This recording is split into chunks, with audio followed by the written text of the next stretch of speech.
Guys, it's your girl Delicatessen here with episode 2 of Quarantine Comedy. Last episode was really wholesome and fun. I talked about my grandma and her medical lack of expertise. And this episode, I'm going to talk about strippers. Yeah, so grandma, if you're watching, love you, appreciate the support, but please stop. I really don't want to talk about this on the phone later. Okay. So I think strip clubs are a fantastic magical place. If you as a woman have not gone, you should go because strippers are delightful. They're super talented, super athletic, and usually just enjoy seeing you and your boobs, just like you may enjoy seeing them and their boobs. It's a mutual exchange for those of us with vaginas. So I have like my favorite stripper stories. I'm gonna just talk about my stripper club stories, not the private strippers that I've been to bachelor and bachelorette parties for. But my favorite strip club stories. So let's see. The first one was down in Bloomington, night drinking with my best friend and my best guy friend, and we decide to go to this really like shady little strip club by a breakfast restaurant in the middle of Bloomington. I do not know if it's still there. I hope it is. It was a magical place. Not very clean, but magical. And I think it was Greggy's first time at a strip club. And so we went, and there was a stripper that we all really liked because she had a lot of tattoos, and because some guy bit her on the nipple, so she slapped him in the face and knocked him off his chair, and then got him kicked out. So she was automatically just super cool. So we all got different private lap dances from her. And Greg went last. He's like, I'm gonna go get a dance. And we're like, okay, Greg, you go, little buddy. Yay! So he goes, and he comes back looking very, very upset.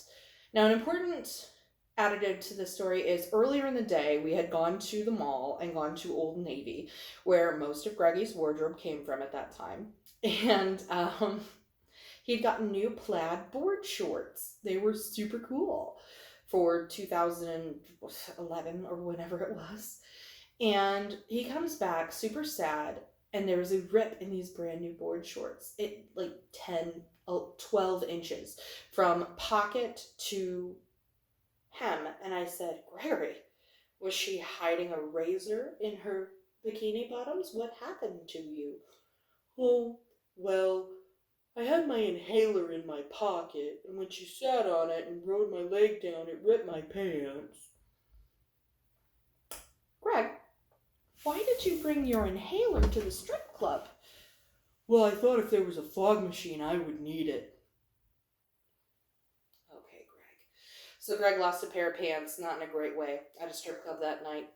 Second great story about strip clubs is I was 8 months pregnant, and I took my husband to a Detroit Tigers game. That is his baseball team. I'm a Cubs fan for life. It's a difficult marriage, but we make it work. Took him on a little baby moon for a Tigers game. We're driving back to the hotel, and he's like, hey, there's a strip club not too far from here. You want to go? And I was, the size of a small whale, because I'm 8 months pregnant and I'm in a baseball t-shirt, and I'm like, I don't know. He's like, come on, let's just go for a little bit. It's full nude. So we went. It was fantastic. A stripper did a headstand on my pregnant belly. So that's going to be a memory for my son someday. Can't wait to tell him. It was really great. After she did the headstand, though, I stood up and I'm like, oh, I'll have stories to tell my little boy someday. And she goes, oh my God, you got pregnant? I had no idea. I would have never done that if I knew. Listen, I know I'm bigger, but my tummy is hard. Like that hard. Did you think it was a tumor? What? What did you think it was? She didn't know. So, sorry, James. Someday you'll really enjoy that story, I'm sure, when your prom day comes over. Last, my absolute favorite strip club story is we took our little buddy Joel to his first strip club when he turned 21. And if you've ever met Joel, he looks a little bit like Chicken Little. Like, I mean, he looks perpetually 10 years old, which will be great someday for him, but on his 21st birthday, it was difficult. The bouncer checked his ID like 4 times. The DJ called him out saying that he was too young to be in here. We had to like vouch for him, and they scrutinized his ID. It was hilarious. He was having a good time, but not a good enough time for his 21st birthday, so I pulled 3 strippers aside. We all pooled our money, paid him $20 each. We said, make his birthday memorable. They pulled him on stage, put him on all fours, ripped his underwear band up and pulled it over his head and put it in his mouth, and then they rode him around the stage like a pony. I don't believe has been back to a strip club since, but it was still the best $60 any of us have ever spent. They also had an amazing stripper there that could walk on the ceiling. Yeah, she just put the pole in her armpit and just like trotted around the ceiling. I couldn't even walk on flat land, so it was pretty amazing. So shout out to all the entertainment workers, all the sex workers out there. You guys are so valid and so awesome, and you provide so much entertainment for so many people.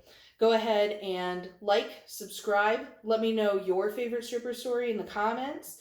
And thanks so much for tuning in to our second episode of Quarantine Comedy. Grandma, if you watch this all the way through, I told you, don't do it. And I don't want to hear about it at breakfast on Sunday when this quarantine is over. Love you.